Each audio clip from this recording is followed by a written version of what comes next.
বাস্তবায়ন না হয়, যদি ডিপিপিতে এটা যদি কার্যকর না হয়, যদি আমাদেরকে অর্থায়ন না দেওয়া হয়, তাহলে আমরা এর চাইতে জোরালো পদক্ষেপ নিব।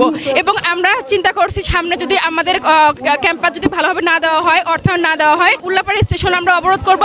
মানে যেভাবে আমাদের সরকারের দৃষ্টি আকর্ষণ করা দরকার, যে কোনো মূল্যেই হোক, আমরা রাজি আছি। আপনারা দেখতে পেয়েছেন আমরা এখানে ঝড় হয়েছে, বৃষ্টি হয়েছে, এখন প্রচণ্ড রোদের মাঝখানে আমরা দাঁড়িয়ে আছি। আমার সহপাঠীরা সবাই অসুস্থ হয়ে গেছে, আমাদের টিচাররা অসুস্থ হয়ে গেছে এই গরমের কারণে। আমাদেরকে জীবনে কোনো মূল্য নাই, যেখানে অন্যান্য বিশ্ববিদ্যালয়ের শিক্ষার্থীরা পূর্ণাঙ্গ সুবিধা পাচ্ছে, লাইব্রেরি সুবিধা, খেলার মাঠের সুবিধা, পরিবেশ, শিক্ষার পরিবেশ পাচ্ছে, সেখানে তো আমরা কিছুই পাচ্ছি না। আমরা ভাড়া করে 3-4টি বিল্ডিং ভাড়া করে আমাদের একাডেমিক কার্যক্রমগুলো সম্পন্ন করছি। আমাদের একটি কলেজ ভাড়া করে সেখানে লাইব্রেরির কার্যক্রম পরিচালনা করতে হচ্ছে। তো আমাদের শিক্ষার্থীদের জন্য বাসা ভাড়া করে, স্থানীয় লোকদের বাসা ভাড়া করে তাদের হলের ব্যবস্থা করা হচ্ছে। পুরো শাহজাদপুরবাসী আমাদের রবীন্দ্র বিশ্ববিদ্যালয়ের সাথে একমত ঘোষণা করেছে। রবীন্দ্র বিশ্ববিদ্যালয় পুরো পরিবার, শিক্ষক, কর্মকর্তা, কর্মচারী থেকে শুরু করে যে যেখানে আছে, সকলে আমরা এই একটি অধিকার নিয়ে আজকে দাঁড়িয়েছি।